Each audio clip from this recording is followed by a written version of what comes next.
Hello， 大家好，这里是华华半年啊。我们昨天晚上将近9点多到的这个茶余县城啊，今天休息一天，找个旅馆住一下。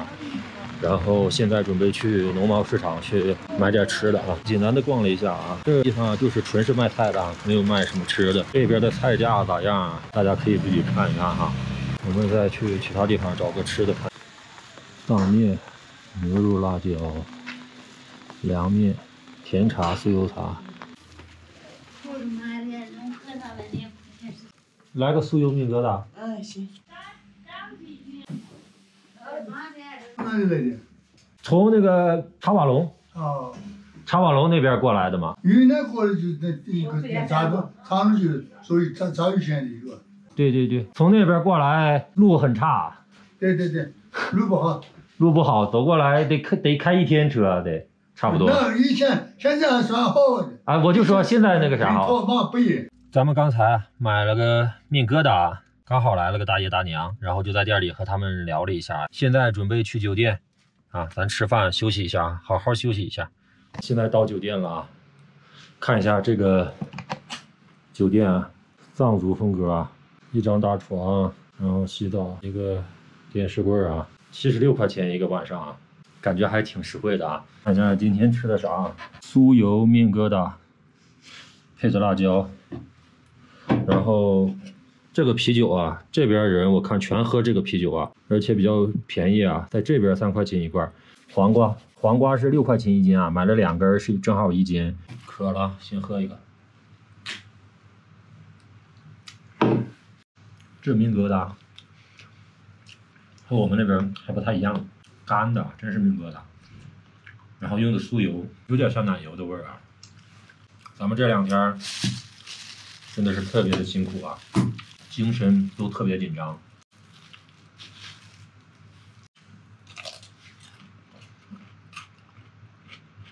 新走了饼茶茶的饼茶，然后又去了贾营村。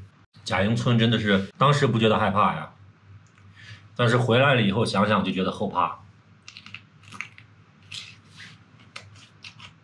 那个路真的是有点吓人啊。昨天又开始饼茶县剩下的茶220公里，从11点半开始开到晚上的8点半，9个小时。那个路真的不敢开快了，尤其是一个人在外边，前面一段路全是碎石子加各种炮弹坑，然后后面的话路稍微好一点了，但是也有非常多的炮弹坑啊。到后面就翻越2个大垭口，海拔都到了4700米左右，高海拔的时候车真是起步的时候都没劲儿。不过路相对来讲，比贾营村的路肯定是好很多啊，就是比较磨练人啊。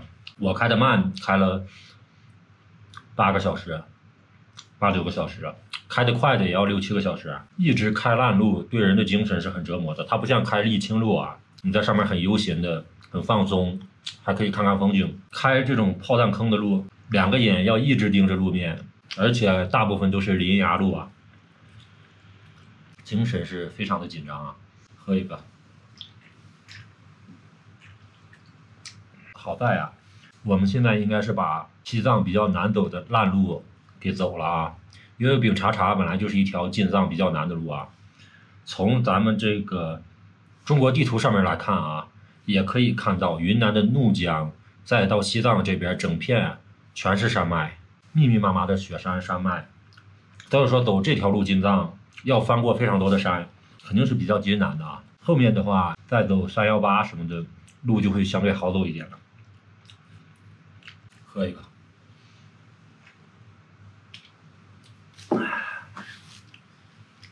这个面疙瘩感觉就是加了奶油的面疙瘩，也没什么咸淡味儿，有一丢丢咸味儿，怪不得给1份辣椒呢。咱把辣椒倒进去一点拌一拌啊。不过219国道进藏这条路上风景是真的特别漂亮。喝一个。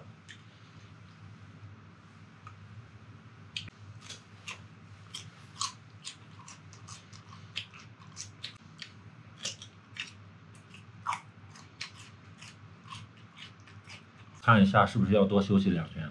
进入西藏的攻略现在还没做呢，去哪些景点、时间规划这些东西，目前还没有整体的规划，所以说这一块儿还要拿出来时间来整体的规划一下接下来路程。咱们今天吃的这个应该是比较正宗的，因为咱们进去的时候，刚才不是那个大爷大娘也过去了吗？人家是本地人，都在这个店里边吃。比较常见的搞法啊，倒是没有特别明显的感觉，但是有一次啊，就是在贾应村。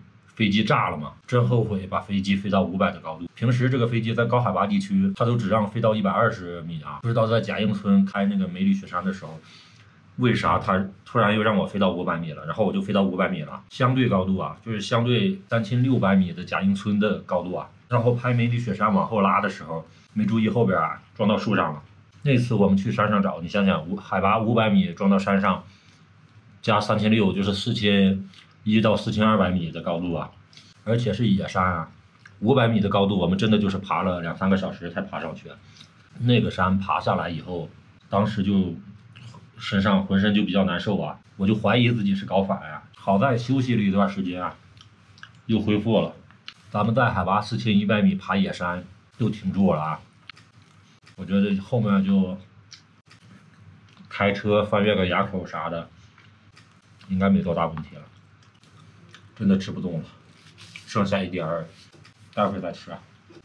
最后再说一下，其实现在丙察察这条路并不算危险啊，比较磨人的性子。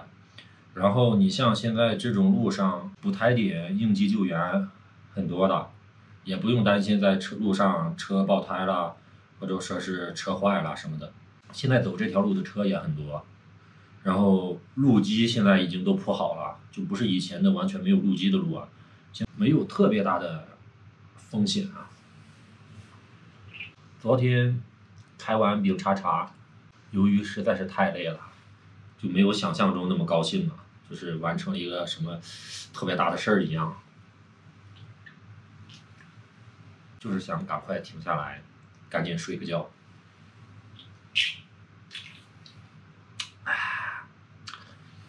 最后一口，干了。今天就是这样，拜拜。